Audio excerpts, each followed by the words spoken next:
Aún no puedo asimilar lo que me ha sucedido. El milagro más glorioso que yo he vivido. Que después de malgastar lo que no era mío,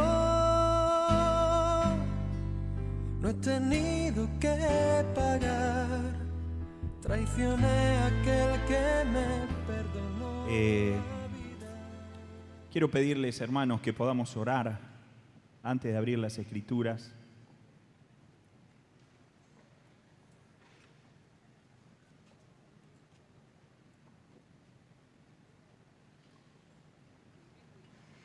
Señor, gracias porque vos estás con nosotros. Esto es lo mejor de todo, Señor.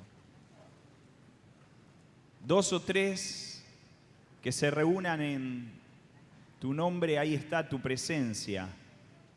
Acá hay mucho más que 2 o 3 que nos hemos reunido en tu nombre, Señor. Señor, te pido que, Señor, no sea solo el reunirnos como una cuestión de física, sino también esta comunión intensa que tenemos unos para con otros se pueda manifestar aún más, aún más. Señor, y al abrir tu palabra, Señor, que vos puedas hablarnos más allá de las palabras. Señor, que cada uno de nosotros, al leer de la palabra viva, profunda, que penetra hasta lo más interior de nuestra alma y de nuestro espíritu, Señor, vos puedas hablarnos. En el nombre de Jesús. Amén.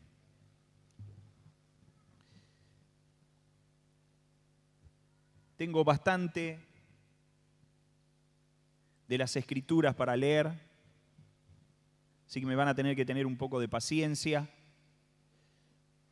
No voy a dar todos los pasajes a los que voy a hacer referencia, pero sí aquellos a los que me parece importante que nos detengamos y lo podamos leer. Quiero hablarles, no sabía qué título ponerle. Vieron que uno siempre busca un título. Entonces me parece mejor comentarles de dónde salió esto, cómo vino a mí, y tal vez sí decirles, sugerirles un título. No sé si a ustedes les pasa, pero cuando uno se toma algunos días de descanso, no está en el lugar donde habita normalmente, uno tiene más tiempo para orar, para reflexionar. No se toma vacaciones espirituales, ¿no es así? De otras cosas sí, pero no en nuestra búsqueda del Señor, que tiene que ser diario y permanente. Y yo estaba así, lejos de Rosario, y estaba un día leyendo las Escrituras y orando, no estaba muy apurado, y Dios me dio una palabra.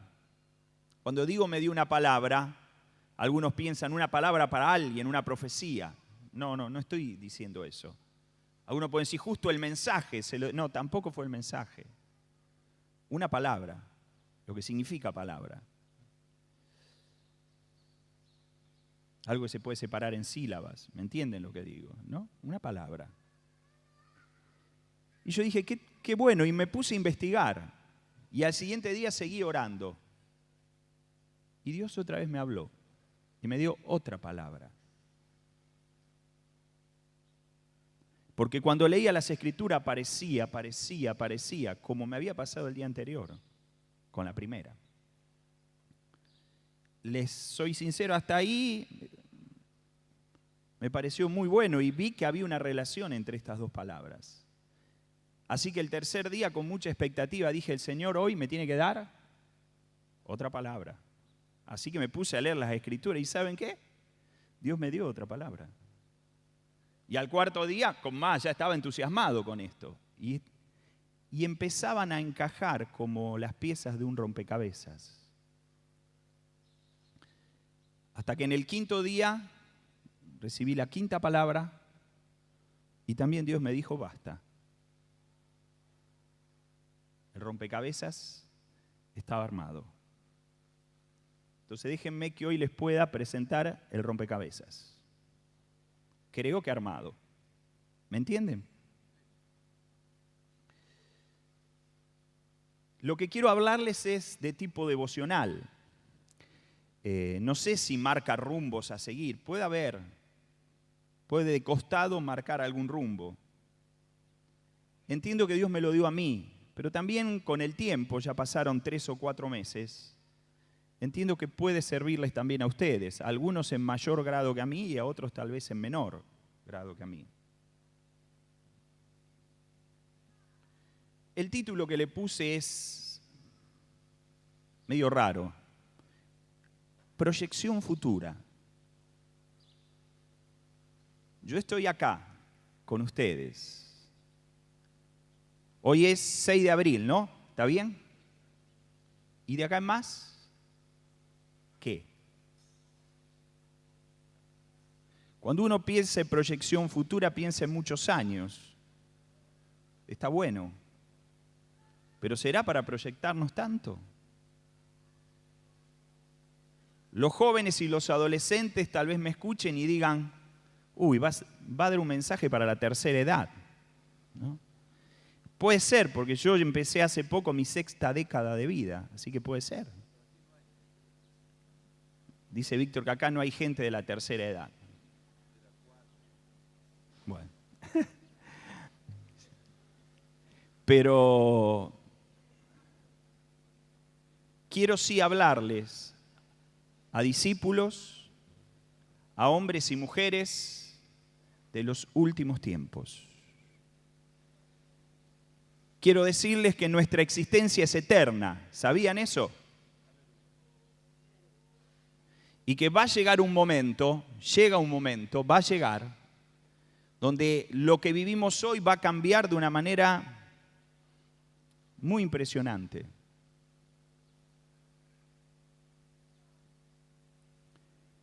De esto quiero hablarles.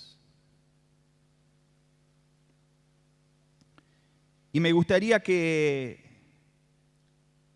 hagan algo, de corazón se los pido. Porque hablar de proyección futura es hablar de futuro. Al verlo desde las Escrituras, porque con hablar de futuro podemos versear mucho, pero lo bueno es verlo desde las Escrituras. Pero al verlo de las Escrituras, lo que vamos a hablar tiene un componente profético, porque habla de lo porvenir en Dios. Y esto puede hacerme a mí caer en ciertas especulaciones. Entonces le pido que examinen todo y que retengan lo que les sirva, que retengan lo bueno. Como lectura para introducir el tema, me gustaría que podamos abrir las Biblias en Romanos capítulo 8.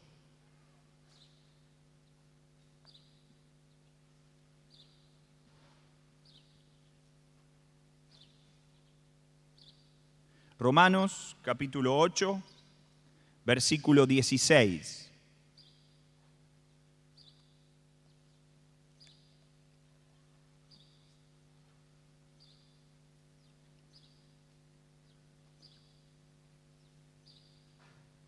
Romanos, dije, capítulo 8, versículo 16.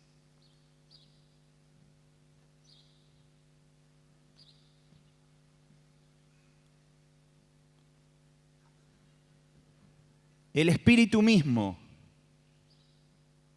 da testimonio a nuestro espíritu de que somos hijos de Dios. El Espíritu da testimonio a tu espíritu de que sos hijo de Dios. Amén.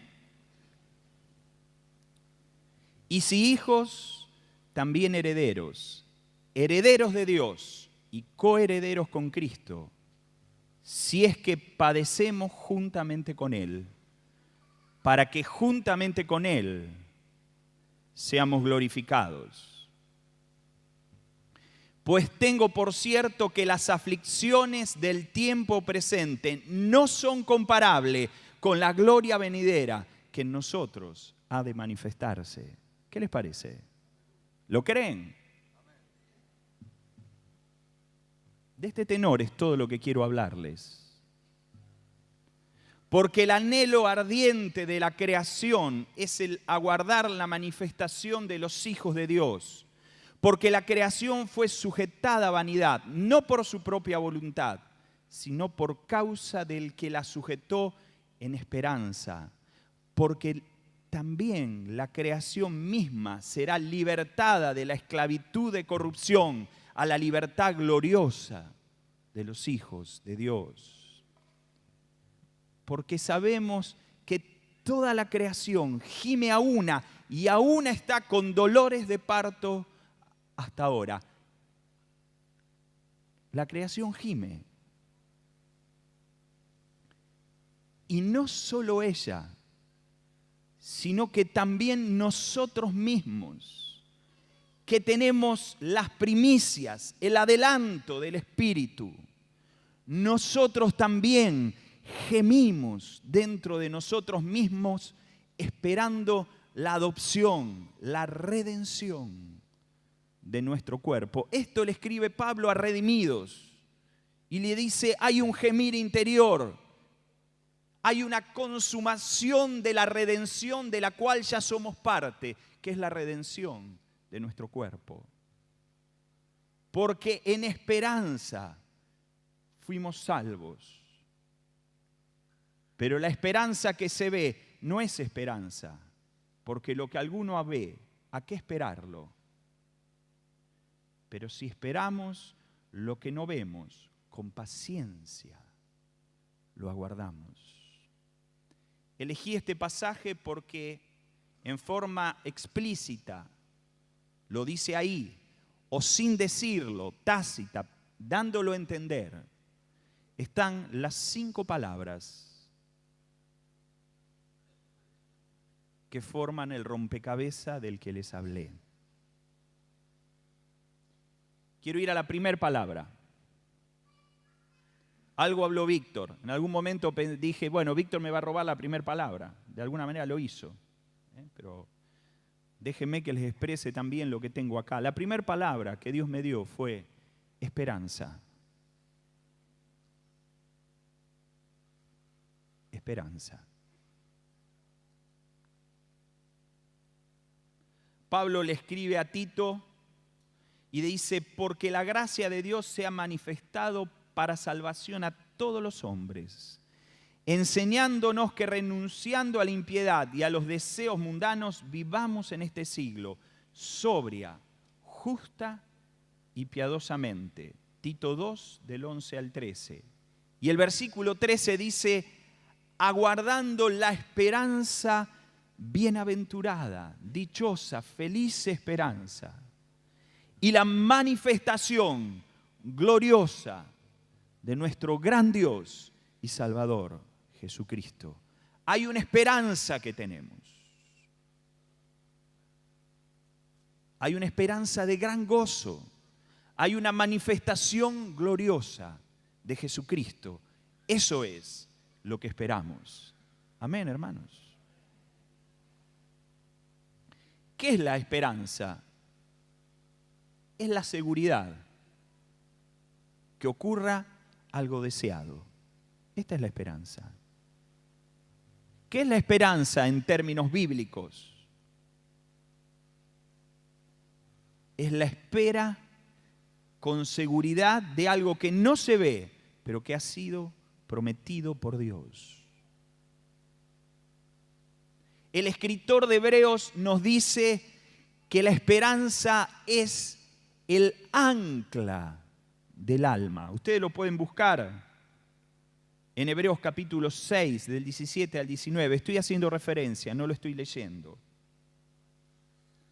Dice que la esperanza es la segura y firme ancla del alma.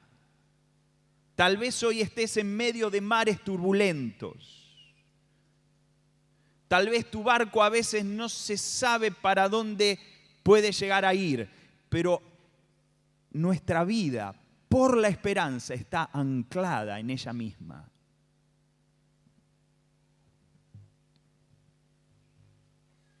Y dice el escritor de Hebreos que esto nos da un fortísimo consuelo.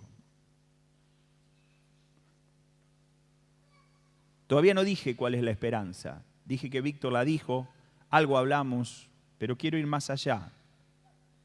No tenemos que confundir el objetivo o meta trazada para nuestra vida cristiana con la esperanza. ¿Cuál es la meta de nuestra vida? Tenemos que ser como Jesús. Para eso trabajamos, el Señor nos ayuda, el Espíritu Santo opera en nosotros, el fruto del Espíritu se manifiesta en nuestra vida. ¿Por qué? Porque tenemos que ser igual a Jesús. Esa es la meta, el objetivo que Dios nos trazó desde que nos llamó. Pero la esperanza es algo que Dios va a hacer soberanamente, más allá de nosotros. Y si les hablo hoy es porque quiero que sea con nosotros, no sin nosotros. Dios lo va a hacer. No depende de nosotros. Esa es nuestra esperanza. La esperanza del cristiano está presente en todo el Nuevo Testamento. Recién leímos algo de Romanos, leímos algo de Hebreos, podemos leer Pedro en 2 Pedro capítulo 3, podemos leer 1 Juan capítulos 2 y 3, podemos leer varios de los capítulos de Hebreos y vamos a ver que esta esperanza está ahí, metida en el corazón de todas las Escrituras, especialmente el Nuevo Testamento. Pero me gustaría, porque me parece que es el que más lo define, que veamos la esperanza del cristiano desde el apóstol Pablo. Ahora sí les voy a pedir que abran conmigo las Escrituras. 1 Corintios capítulo 15.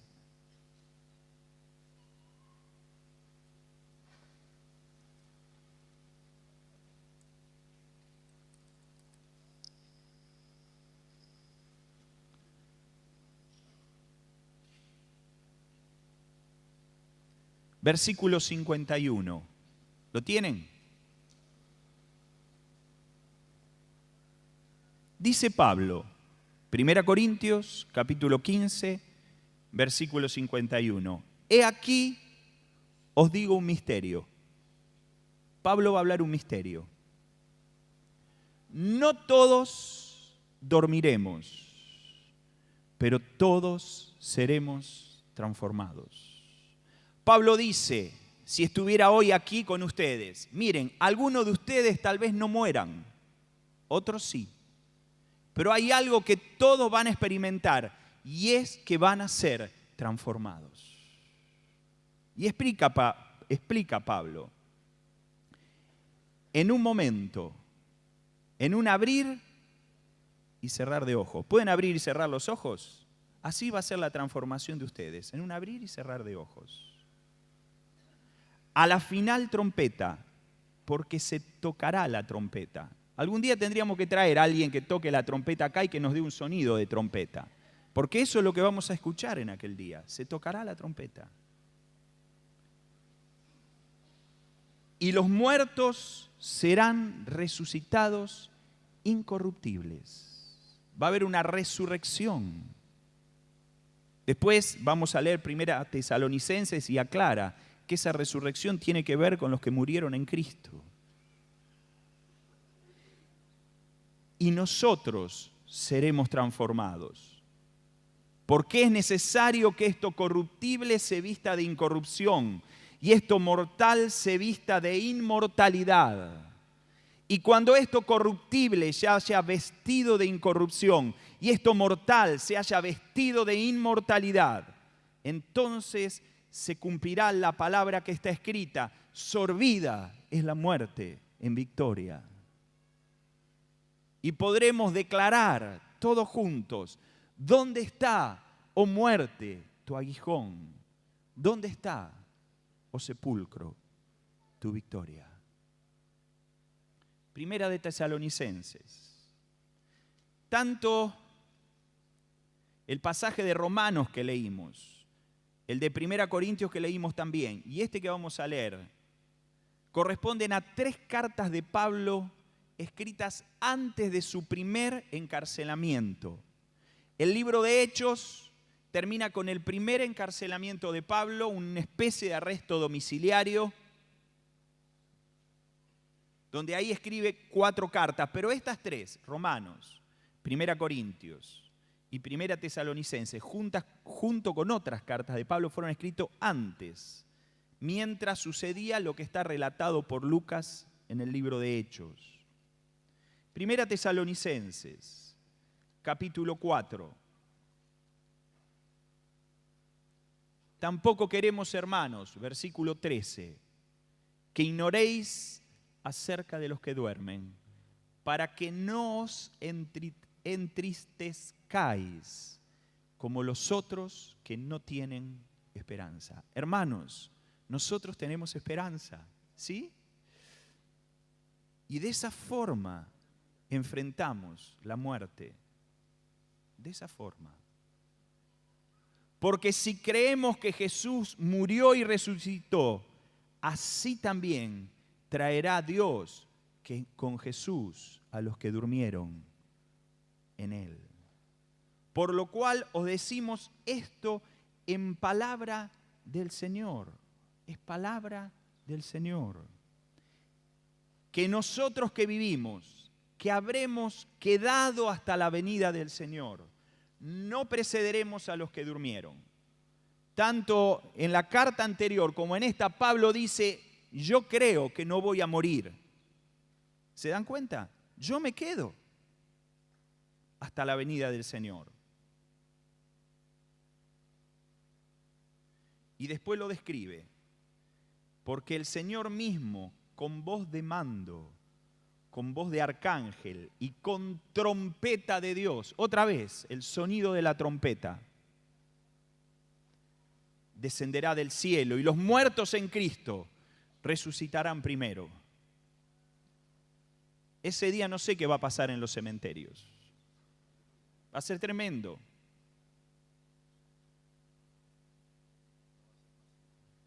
No va a ser más cementerio, me dice Víctor, ¿no?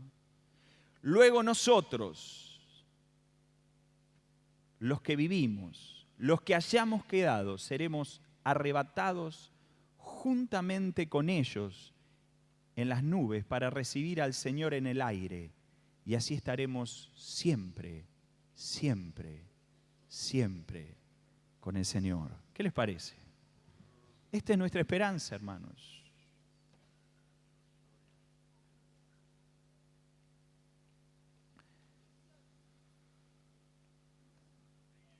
Sí, lo quería leer. Gracias, Silvia. Gracias. Por tanto, alentaos los unos a los otros con estas palabras. Miren, hermanos, con total sinceridad, creo que este consejo, mandamiento, como quieran llamarle, de Pablo lo hacemos poco. Exhortarnos, animarnos con estas palabras. Va a haber un toque de trompeta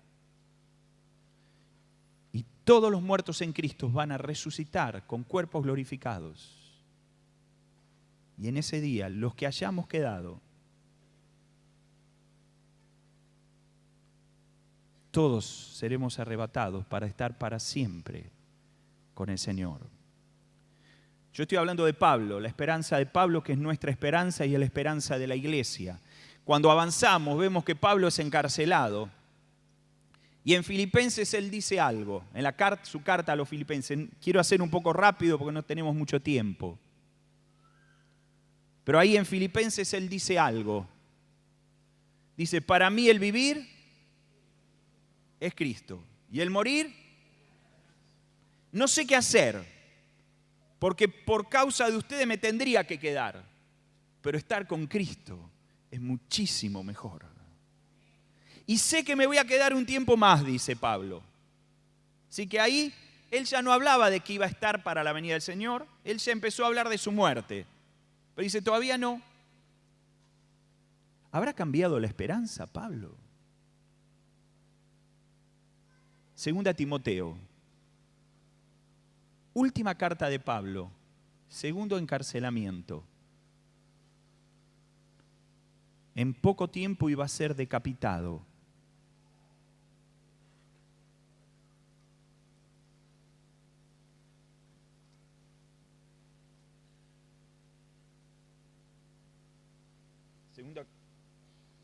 Segunda Timoteo, capítulo 4, versículo 6. Porque yo ya estoy para ser sacrificado y el tiempo de mi partida está cercano. Pablo ya no dice, y nosotros los que hayamos quedado hasta la venida del Señor. ¿Habrá perdido su esperanza, Pablo? He peleado la buena batalla, he acabado la carrera, he guardado la fe. Por lo demás, me está guardada la corona de justicia. Quiero parar acá. ¿Ustedes quieren la corona de justicia? ¿Les gustaría tener la misma corona que Pablo está seguro que él tenía? Pablo estaba seguro que la corona de justicia era para él. Y quiero decirles, hay una buena noticia, hay muchas, no hay una sola. Pero fíjense lo que Pablo dice, presten atención. La cual me dará el Señor, juez justo, en aquel día. Y no solo a mí, sino a todos los que aman su venida. Hermanos, Pablo no había cambiado su esperanza. Su perspectiva es, quiero estar con el Señor, como sea, sea que muera, sea que venga, yo quiero estar con vos. Quiero ese día, eso es el anhelo de mi corazón. Ese es el deseo más intenso que tengo. Esa es mi esperanza, estar con Cristo en su venida. Tal vez podamos decir, como Marcos Vidal, lo iba a cantar, pero no quiero que ustedes me tengan que soportar. Solamente una palabra, solamente una oración, cuando llegue a tu presencia, oh Señor. No me importa en qué lugar de la mesa me haga sentar, o el color de mi corona, si la llego a ganar. Solamente una palabra, si es que aún me queda voz, y si logro articularla en tu presencia. No te quiero hacer preguntas, solo una petición, y si puede ser a solas, mucho mejor.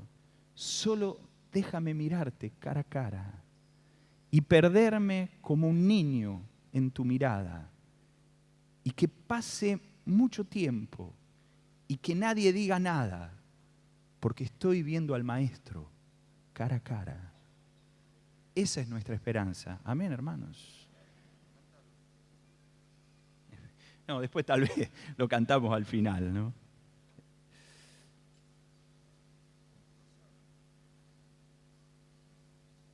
Quiero decirles algo más antes de pasar a la siguiente palabra. Como dice Pablo en 2 Timoteo, quiero volver ahí. Él no había cambiado su esperanza. Su esperanza tenía que ver con la venida del Señor. Y él dice, aunque yo voy a morir,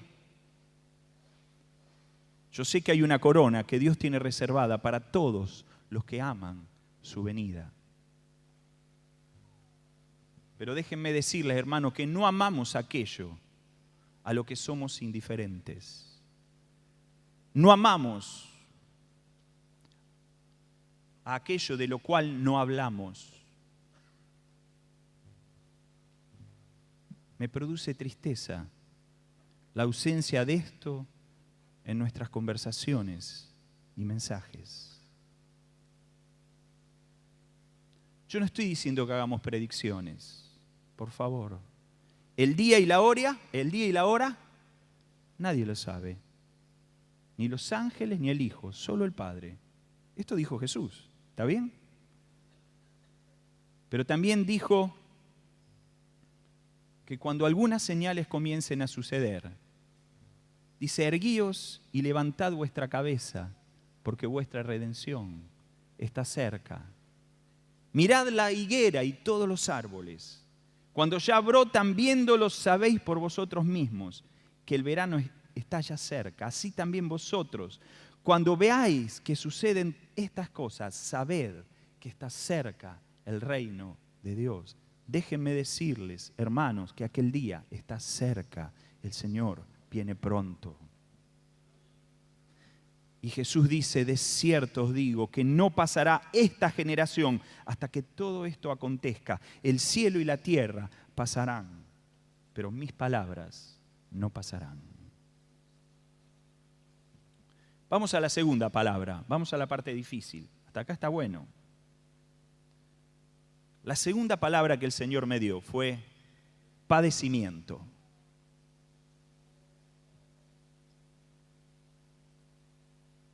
¿Qué es el padecimiento?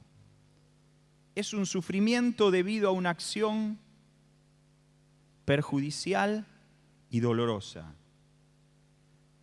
Padecer es pasar un dolor, que una persona pase un dolor sin sucumbir, sin abandonar en él.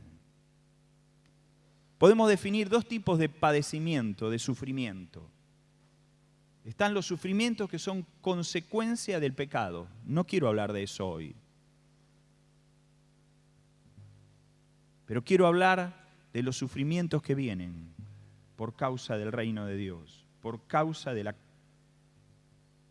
nuestra consagración al Señor Jesús. Pedro nos dice, sed sobrios y velad, porque vuestro adversario el diablo, como león rugiente, anda alrededor buscando a quien devorar, al cual resistid firmes en la fe, sabiendo que los mismos padecimientos se van cumpliendo en vuestros hermanos en todo el mundo. Mas el Dios de toda gracia, esto lo cantamos sin la parte que tendríamos que agregar, mas el Dios de toda gracia, que nos llamó a su gloria eterna en Jesucristo, después que hayáis padecido un poco de tiempo. Esto no está en el coro, esta frase, ¿no? Después que hayáis padecido un poco de tiempo, Él mismo os perfeccione, afirme, fortalezca y establezca. Claramente, las Escrituras hablan de un padecer por causa de Cristo y de su justicia. En realidad, ya en el Sermón del Monte, Jesús dice que somos felices cuando seamos perseguidos por causa de la justicia y que seamos felices cuando nos vituperen y nos persigan por la causa de Cristo. Dice, gozaos y alegraos, porque vuestro galardón, otra vez, hay premio en los cielos, porque así persiguieron a los profetas que fueron antes de vosotros. En el Nuevo Testamento, la palabra padecimiento está muy unida y a veces se usa la misma palabra en el original, a la palabra aflicción, a la palabra persecución y a la palabra tribulación.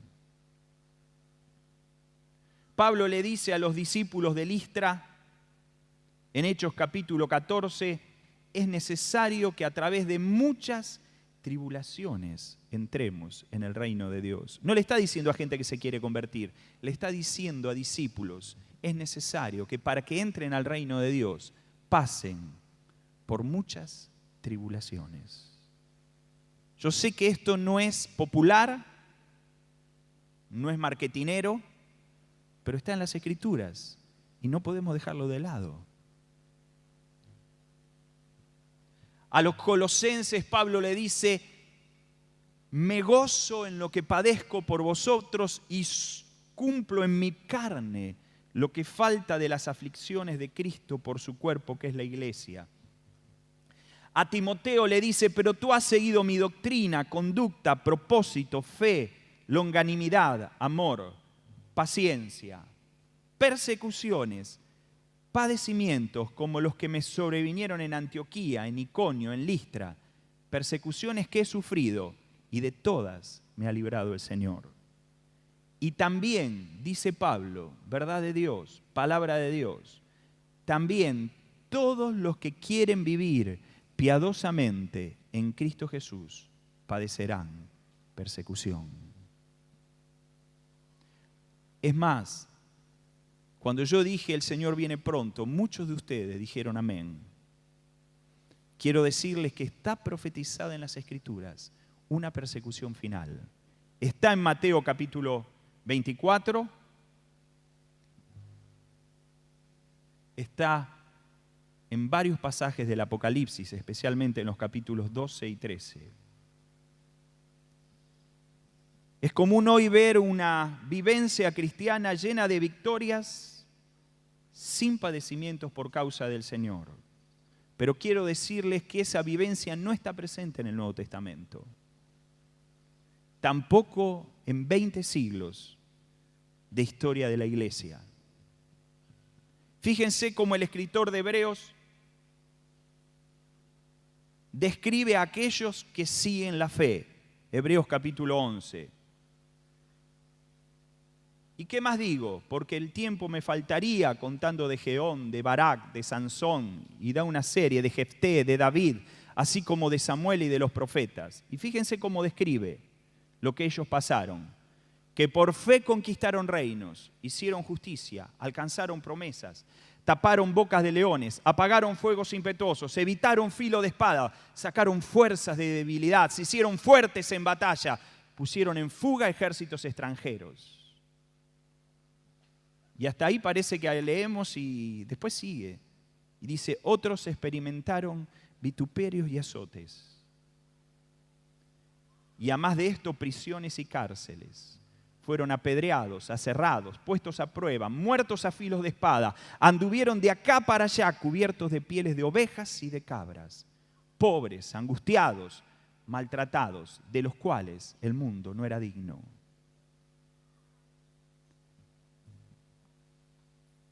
Es imposible no padecer por causa de Cristo. El padecimiento viene. Ha sido la marca de los cristianos consagrados a lo largo de 20 siglos de vida de la iglesia. ¿Por qué el Señor nos va a librar a nosotros? Es hoy la marca de los discípulos del Señor en muchos países. El otro día participé casi involuntariamente de una charla entre dos hombres que han estado misionando en el mundo musulmán. Y empezaron a hablar entre ellos y yo lo escuchaba a los dos. Y es fulano de tal, no, este aflojó, y el otro no, fue llevado preso, y el otro no, lo expulsaron del país. Y hermanos nuestros, en Libia, en Egipto, en Sudán, en Marruecos, en Eritrea se cree que ya hay país chiquitito, más de 3.000 cristianos encarcelados por causa de su fe, aparte de los que ya han sido ejecutados. Hermanos, hoy tenemos libertad. La realidad es que la tenemos para reunirnos así, para salir a predicar, para hablarle a nuestras familias, para hablarle en los trabajos, en los colegios. Tenemos libertad. Hay padecimientos por causa de Cristo. Hay padecimientos por el hecho de pararnos y decir somos cristianos. Pero en general estos son esporádicos. En general no son intensos. Casi no atentan contra nuestra integridad física, nuestra familia, nuestras posesiones, nuestro trabajo. Hoy tenemos libertad, hermanos. Aprovechémosla. Tal vez al acercarse más y más el día de Jesucristo, esta libertad ya no esté. Amén. Tengo que ir a la tercera palabra. Tengo que apurarme. La tercera palabra es paciencia. Tenemos una esperanza, pero mientras tanto, ¿qué? Va a haber padecimientos, los va a haber.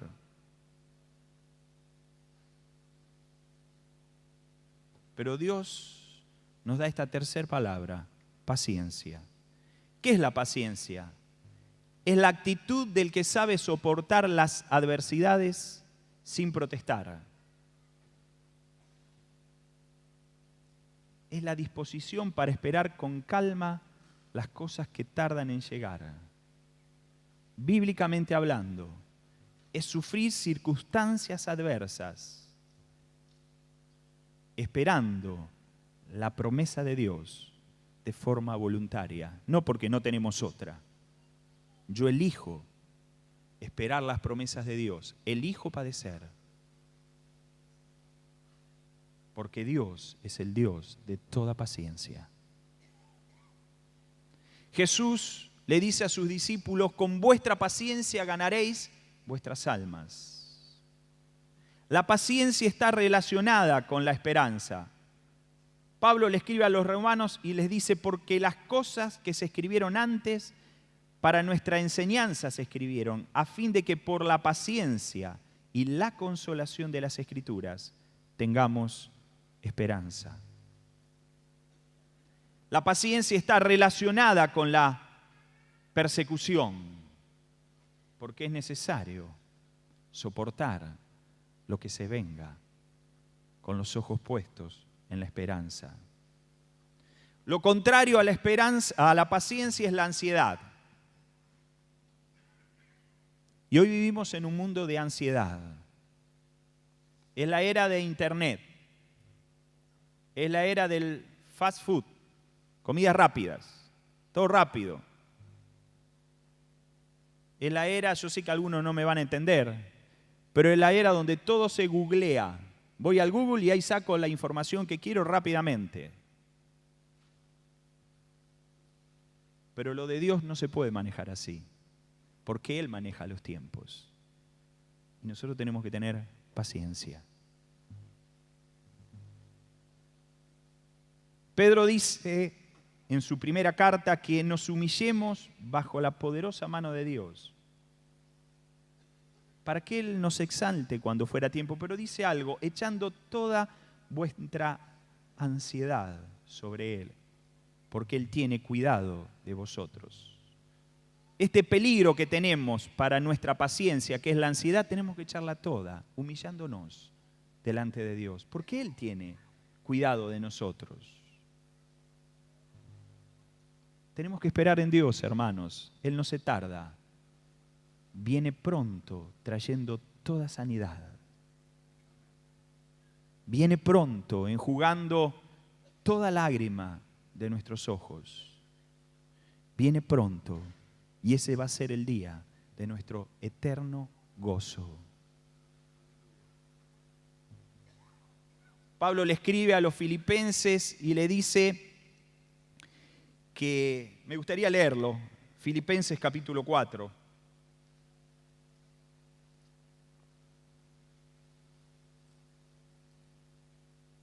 Por nada estéis afanosos, versículo 6, sino sean conocidas vuestras peticiones delante de Dios en toda oración y ruego con acción de gracias. Y la paz de Dios, que es sobrenatural, porque dice acá que sobrepasa todo entendimiento, guardará vuestros corazones y vuestros pensamientos en Cristo Jesús.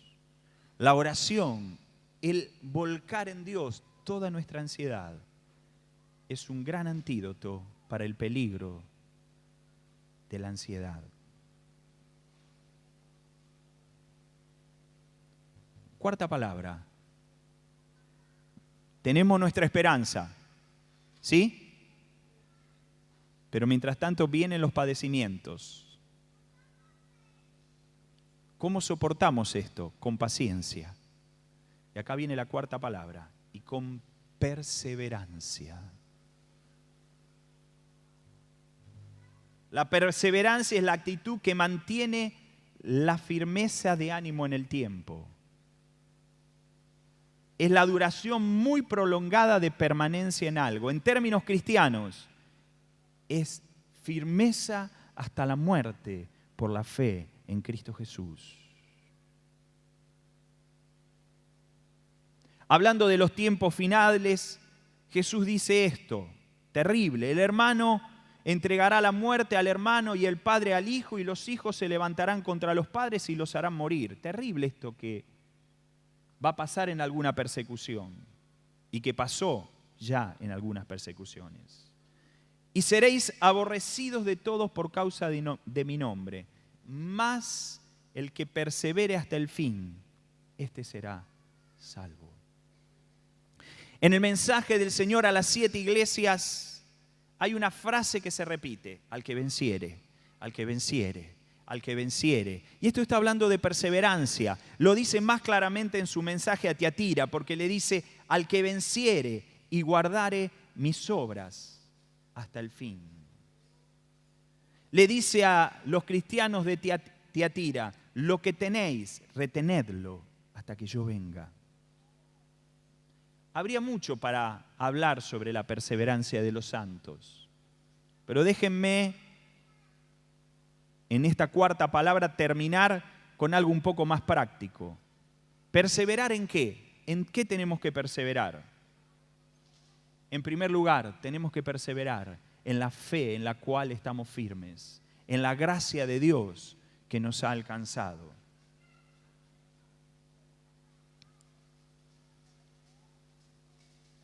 Escucho a algunos que cuando aflojan en su fe dicen: me voy a tomar un tiempo. ¿Un tiempo para qué?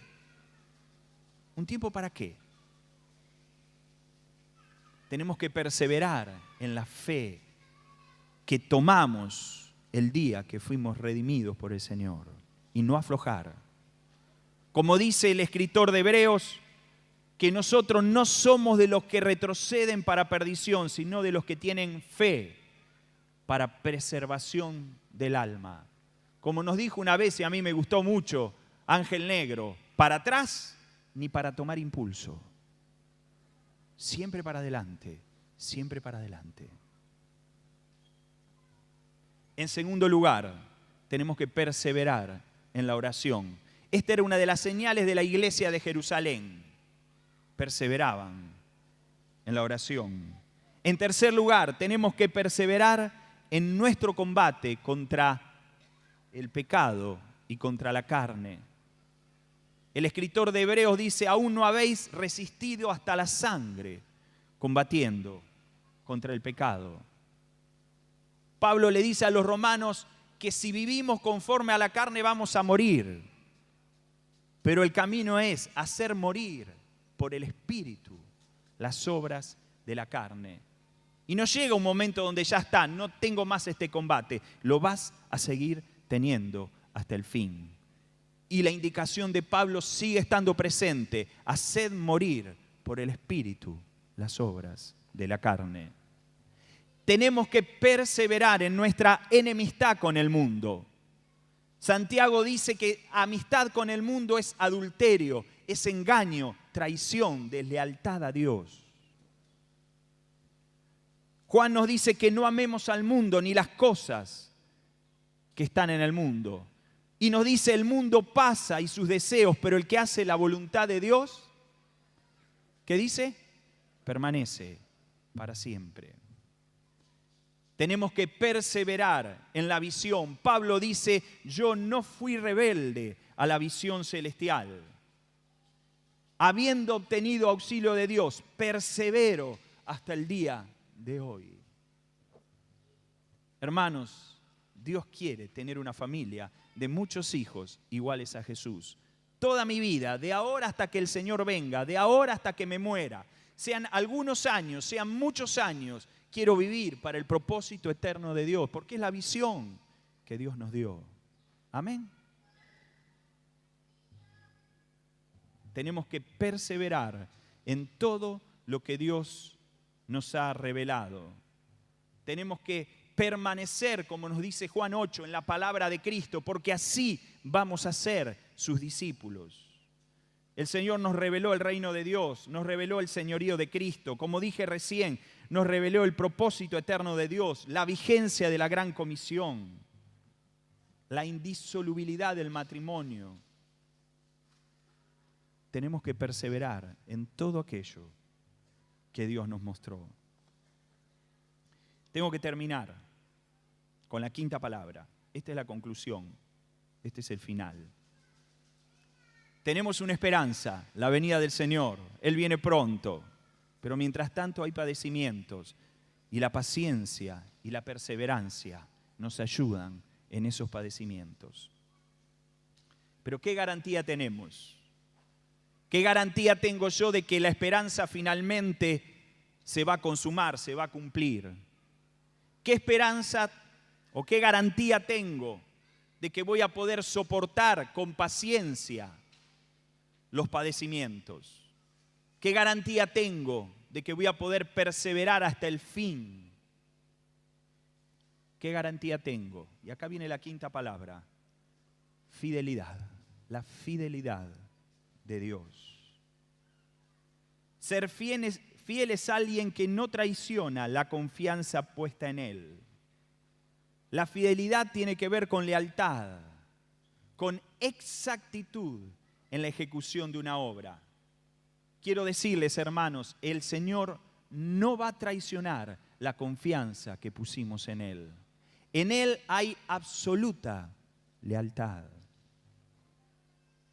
Y va a completar con exactitud la ejecución de la obra que un día comenzó en nosotros. Yo lo creo, hermano.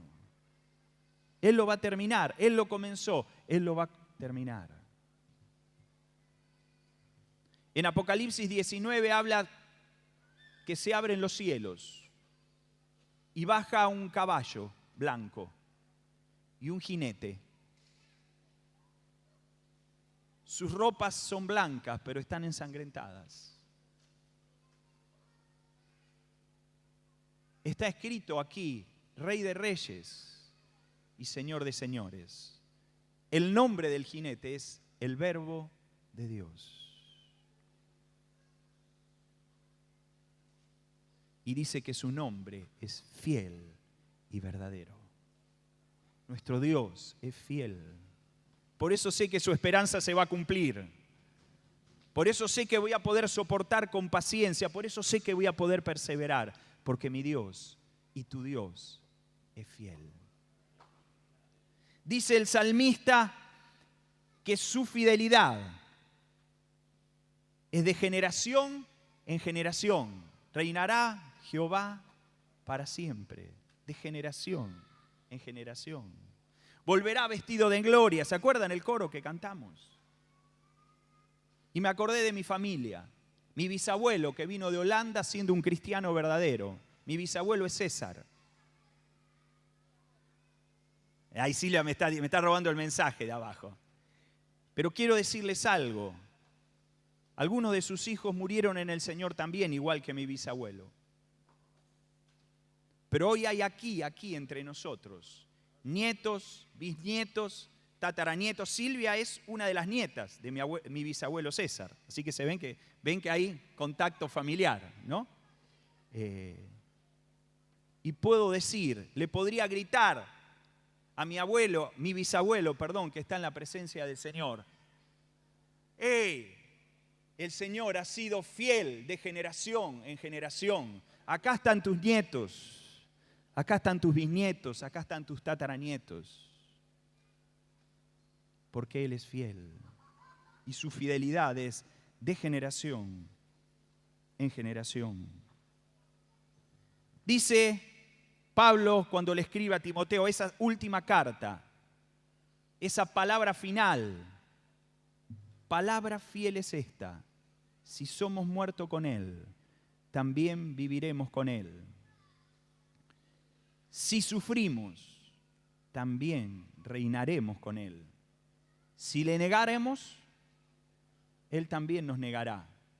Si fuéramos infieles, Él permanece fiel. Él no puede negarse a sí mismo. No está diciendo, como dicen algunos, bueno, haz lo que quieras. Total, si sos infiel, Dios permanece fiel y te salvás igual. No está diciendo esto. Porque ahí mismo dice, nada más que algunos lo cortan, le pegan un tijeretazo, dice, si le negamos, Él también nos negará. Pero acá está diciendo claramente el apóstol que Dios no puede negarse, Él es por naturaleza fiel. Y si somos infieles, Él está siempre abierto a que nos volvamos a Él de todo corazón y busquemos la plena fidelidad porque estamos buscando su plenitud. Y quiero terminar diciéndoles estas cosas. Hermanos, Él es fiel. Su voluntad se va a cumplir. Sus promesas, tarde o temprano, se van a hacer realidad. Yo lo creo. Él va a terminar la obra que empezó en nosotros. Yo estoy, como dice Pablo, persuadido de esto, que el que comenzó la obra la va a terminar. Él no solo es el autor de tu fe el día que te convertiste, también es el consumador, el que la va a terminar. No hace ninguna obra a medias y Él te va a llevar a su plenitud. Él nos va a transformar para que seamos semejantes a su Hijo. Él nos va a presentar, como dice la doxología de Judas que cantamos también, nos va a presentar sin mancha delante de su gloria con gran alegría. Yo creo esto, no porque yo me merezca algo, sino porque Él lo va a hacer. Nos va a presentar delante de su gloria con gran alegría. Él nos va a hacer santos y sin mancha delante de Él. Él se va a presentar a sí mismo una iglesia gloriosa, sin mancha, ni arruga, ni cosas semejantes. Finalmente, Él va a volver en las nubes con todos sus santos. Todo ojo le verá, toda rodilla se doblará y toda lengua finalmente va a confesar que Jesucristo es el Señor para la gloria de su Padre. Amén.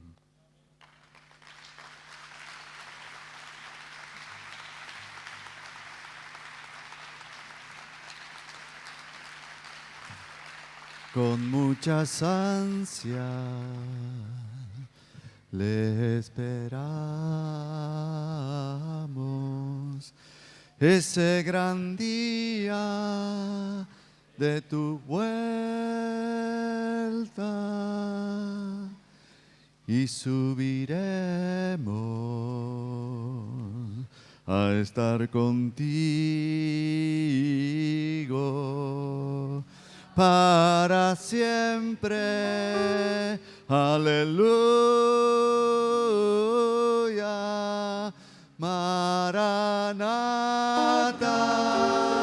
oh Señor Cristo Santo, oh ven, Oh, ven, oh ven, oh, ven, Señor Jesús.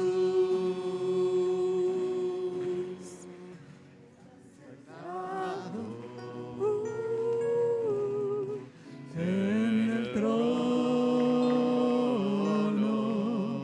siempre reinando, soberano.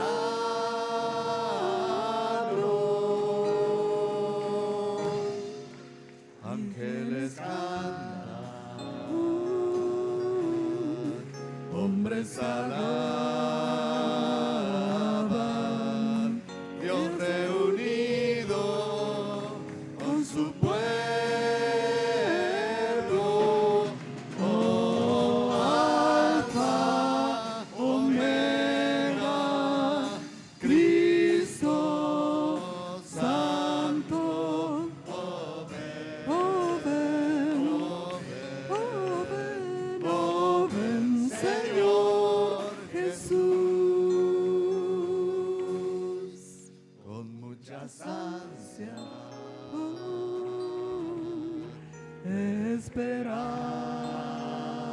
Esperamos ese gran día de tu vuelta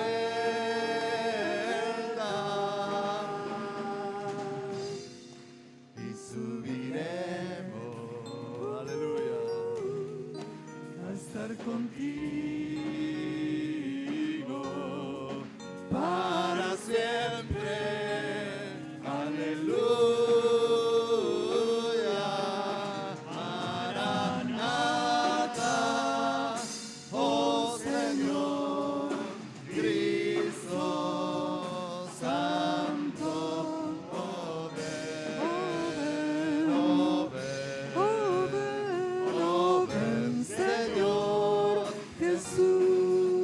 ¿Cuántos damos gracias a Dios por la palabra recibida? ¿Cómo nos hacía falta esta palabra?